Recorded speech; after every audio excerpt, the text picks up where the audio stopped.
Friends আমি মুনিয়া। কাল জন্মাষ্টমী, চলো শেখাই গোপালজির জন্য ক্ষীরের গোকুল পিঠে।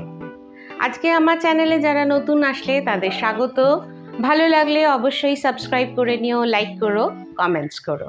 আমি বাড়িতে দুধ জাল দিয়ে ক্ষীর করে নিয়েছি। তোমরা বাইরে থেকে খোয়া ক্ষীর এনে একটু দুধ দিয়ে নরম করে নিতে পারো। এবার এটাকে চটকে চটকে নরম করতে হবে। বেশ মিহি হয়ে এসেছে। এবার এর মধ্যে চালের গুঁড়ো দিয়ে দিয়ে মাখবো। আস্তে আস্তে অল্প অল্প করে চালের গুঁড়ো দেব আর মাখবো, যাতে একটা সুন্দর আটা মাখার মতন ডো তৈরি হয়ে যায়। আমার 7 স্পুন চালের গুঁড়ো লেগেছে। তোমরা বুঝে দিও, যখনই শক্ত হয়ে যাবে আর দিতে হবে না। আর যদি খোয়া ক্ষীর দিয়ে করো তাহলে এই পরিশ্রমটা অনেক কমে যাবে। দেখো, বেশ আটা মাখার মতন একটা ডো তৈরি হয়ে গেল।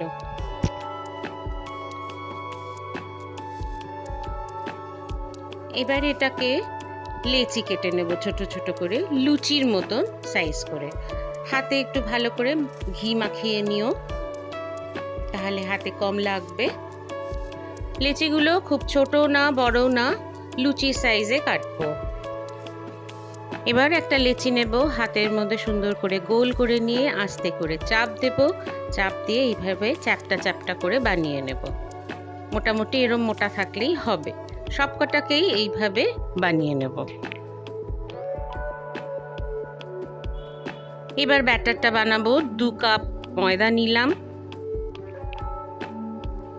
2 চামচ ঘি নিলাম, 2 চামচ সাদা তেল নিলাম আর 1 চিমটি খাবার সোডা নিলাম। খুব ভালো করে ময়াম দেব। ময়ামটা এমন হবে যে হাতের মধ্যে মুঠ করে ধরলে সেটা শক্ত হয়ে যাবে, বুড়ো আঙ্গুলের চাপে তবেই ভাঙবে। তাহলে জানবে ময়াম ঠিক হয়েছে। দরকার হলে আর একটু ঘি বা তেল দিয়ে নিও। এবার এর মধ্যে আস্তে আস্তে জল মিশিয়ে এটাকে ভালো করে ব্যাটার বানাতে হবে। একদম স্মুথ করে নেব, এইভাবে ফেটিয়ে ফেটিয়ে। পাতলা হবে না, একদম ঘন হবে না। দেখো, এরকম স্মুথ হবে। চিনি শিরার জন্য নেব 1.5 কাপ চিনি, 1.5 কাপ জল। খুব ভালো করে ফুটবে। শিরা ঘনও হবে না, পাতলা তো মোটেই হবে না। দেখে নাও কিভাবে শিরাটা আমি চেক করে নিলাম। এই তার মতন হলেই হয়ে যাবে। ভাজার জন্য 1 কাপ ভেজিটেবল অয়েল। একটা করে ক্ষীর নেব, ব্যাটারে ডোবাবো, দুপাশ ভালো করে যেন লেগে যায়। তারপরে আলতো করে সাবধানে তেলের ওপর ছেড়ে দেব। ব্যাটারটা যেন এইরকমই হয়, ঘনও হবে না, পাতলা হবে না। আমি এখানে একসাথে 3টে ভাজবো। তোমাদের যেরকম তেল নেবে সেই হিসাব করে ভেজো। গোল্ডেন ব্রাউন হওয়া পর্যন্ত ভাজবো এবং সেটা লো ফ্লেমে ভাজবো, যাতে মুচমুচে হয়।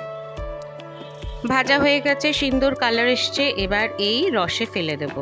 রস কিন্তু ঠান্ডা হয়নি, জাস্ট ফুটিয়েছি আর তার পরপরেই আমি ভাজছি, সুতরাং বেশ গরম আছে।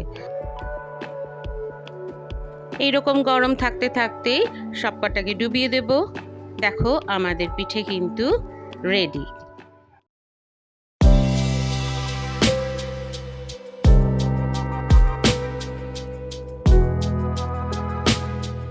এবার অষ্টমীতে গোপালজিকে অবশ্যই করে দিও গোকুল পিঠে।